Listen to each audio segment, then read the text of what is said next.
Welcome to the Corporate Warriors video on out-of-the-box resume strategies. Okay, now let's get down to work because we're going to take a very close look on how you can separate yourself apart from everybody else in the market with a non-traditional resume that'll knock their socks off. First of all, you need to understand there are three types of resumes. There's the chronological, there's the functional, and there's the obituary. Okay, now what kind of format do you have? I'd be willing to bet that every single one of you who are watching this video right now has an obituary format. Essentially, a resume tells people who you are and what you did. We can put that on your tombstone. Here's what you did. I want you to think out of the box in terms of having a resume that is more of a visionary resume that looks towards the future and the benefits that you can bring to an organization. Now, let's really break out of the box here. Tradition tells you every career counselor, every resume writer, every human resource director will tell you that your resume should be 1 page, maximum 2 pages. Don't believe that. The decision makers, the hiring managers are interested in more information that gives credibility to who you are and what they do so that they can make an informed decision on whether or not they hire you. Now, there are some very easy ways to do this that is not an overbearing use of verbiage to make it too long. Let's start out and take a look at some of those ways we can achieve that. First of all, your resume should be very results performance oriented. I want an emphasis on your ability to impact the bottom line, whether you're a maintenance worker or a CEO. Everyone should have that results performance orientation.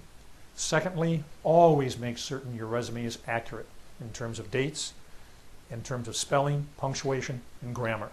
If necessary, get 2 or 3 or 4 other people to proofread your resume so that it comes out accurate. Now, let's take a look at ways that we can enhance your resume. Let's develop some key accomplishment summaries, a full page for each accomplishment.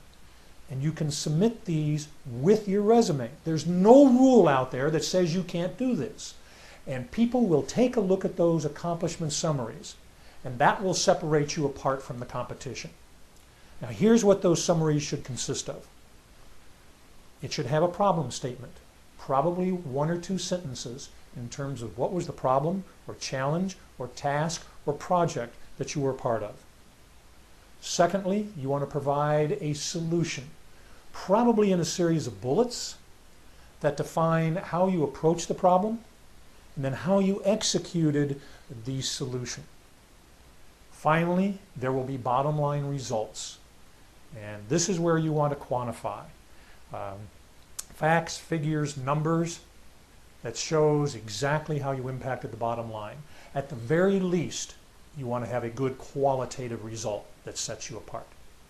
But now how can we add to this to get rid of the obituary format and become visionary? We could create what I like to call insight statements. Generally speaking, your insight statement will be either a functional statement or industry specific. Functional meaning it's a statement about the best way that you can perform your job, such as an administrative assistant, a sales manager, an accountant, or a CEO. It can be focused on how you can bring additional benefit into that company when they hire you. For example, a maintenance worker. They might not even have a resume. They might just fill out an application for employment. But there is nothing wrong with attaching an additional document to that application. You can consider that almost a portfolio. It can be a 1-page simple statement that can even be handwritten that says, as a maintenance employee in your organization, I have contacts or no resources where we can buy cleaning materials and equipment at a reduced rate. Or I also have ideas on how we can create systems and procedures for cleaning buildings and facilities effectively. When that maintenance worker attaches that statement to his application, his ability to be successful in his job search just went through the roof. So don't be afraid to break out of the box and take those extraordinary steps. Another thing that you can do, is include stories on how you were successful. For example, I had one individual who was applying for a position as an intern with the California Department of Forestry.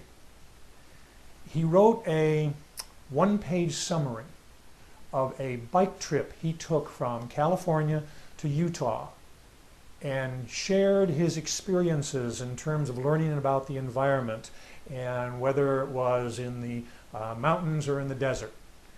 This simple one-page statement gave insights into him as a human being and how he gained an appreciation for the environment.